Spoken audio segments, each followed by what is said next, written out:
People before profit wish to put on record that we object to the way that this bill is being pushed and rushed, to the fact that we were denied pre-legislative scrutiny and that it will be forced through all stages tomorrow. It's not that that in itself is a bad precedent, because it is a regular occurrence, and there may indeed be times when an emergency legislation is needed to be fast-tracked. But we have known about this issue for some time, and it's clear from the briefing that we received in private session from officials that there are many issues which should have been examined but will not be because of the rush panic now involved. So, like others, I want to ask the question where this rush is coming from. Essentially, we are being told of very dangerous blackouts in the coming winters if we don't immediately purchase additional emergency plant, most likely fired on gas, to tide us over for a limited period.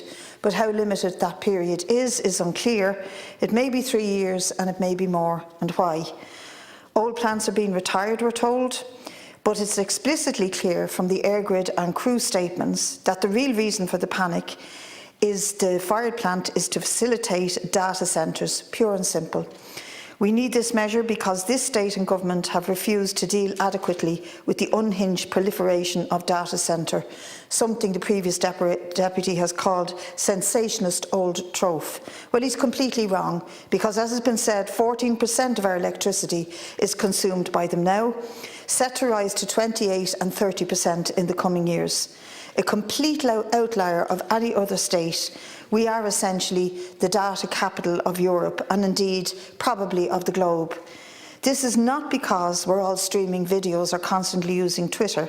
It has nothing whatever to do with the consumption of the people in this country. It is driven by the needs and desires of big tech and what they want, regardless of whether it's sustainable globally or nationally. There's been attempts by people who should know better to say that perhaps data centres are not a problem, but they're a solution to the climate crisis. A solution because they produce smart devices and smart tech that can help us reach our emission reductions. We've even been told that streaming Netflix is not as damaging in terms of CO2 emission as was previously thought. This is nonsense. The only figure we need to keep in mind here is the amount of electricity that the data centres consume now and what they will consume in the years ahead. 30%, massively ahead of any other global average, 2 to 4%, between 2 and 4% in most other states. And again, it needs to be said that technology, whether it's in the form of data centres, of carbon capture and storage, or of feed additives to cows, will not stop the climate catastrophe that is now unfolding. Only actual reductions in CO2 emissions that require deeper and more radical changes, and not business as usual with a high-tech gloss on it.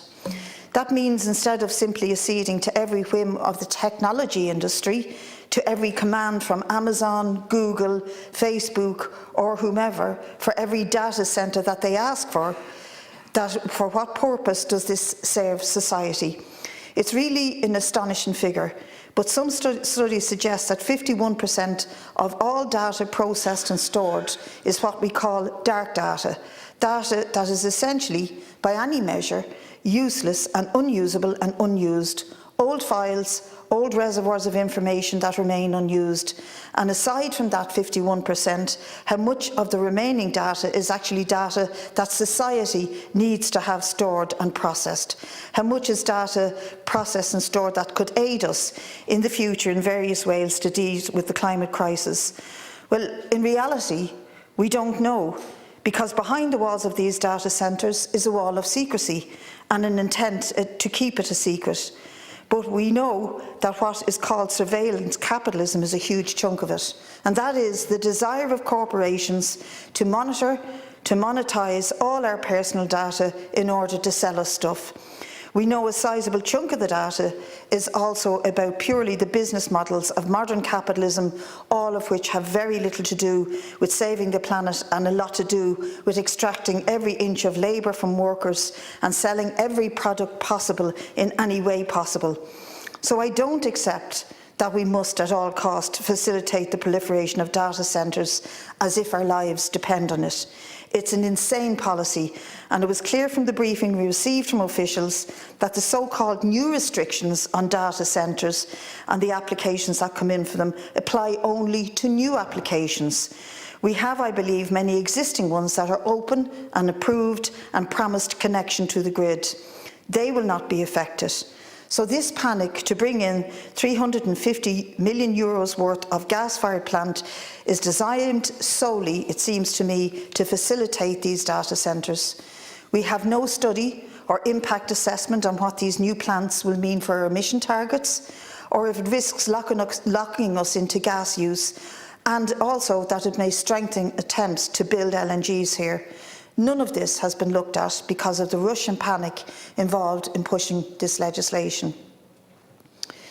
I want to comment on some of the spin around the PSO levy.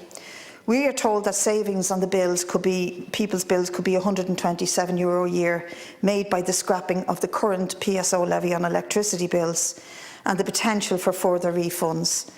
I'm sceptical about this, and again, it seems that it would have been useful to drill down into these figures which are thrown around.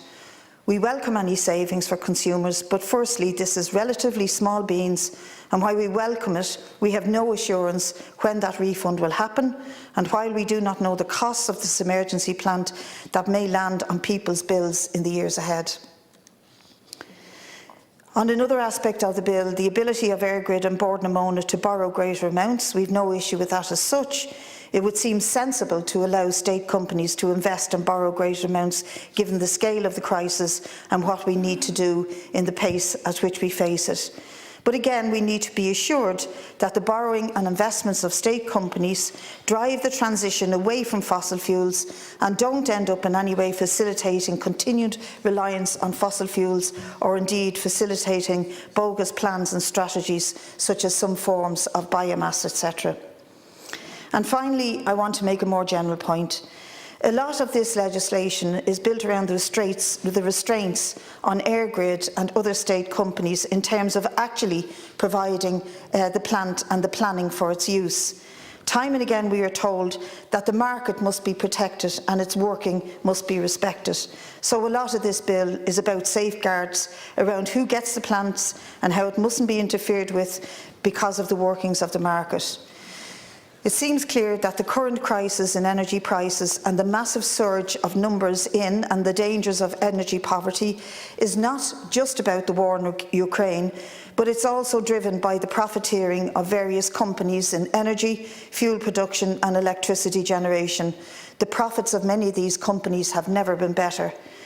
This state went from having one of the most efficient and cheapest generators of electricity to where we are today to being one of the most expensive, and that's nothing to do with the war in Ukraine. That is a direct result of the deregulation of the energy industry in the early 2000s. This becomes more than an academic debate when we look at the climate crisis and need to make the investments in the grid that we need and also in renewable energies ahead. It's clear that allowing the crazed market system that we have here and in Europe is not an aid to better or more efficient use of energy.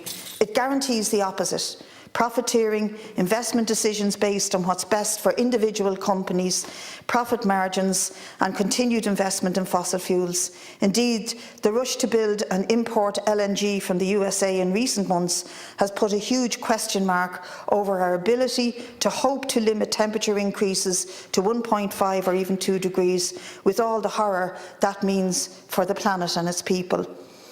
And it becomes clearer as each record is broken and each new crisis throws us off our path of reducing CO2 emissions, that the market indeed is not a solution but is a big part of the problem. We need a rationally planned system to deliver energy. We need a rationally planned way to invest on the scale needed in renewables, and this cannot be done in the present market system with competing companies vying for profits.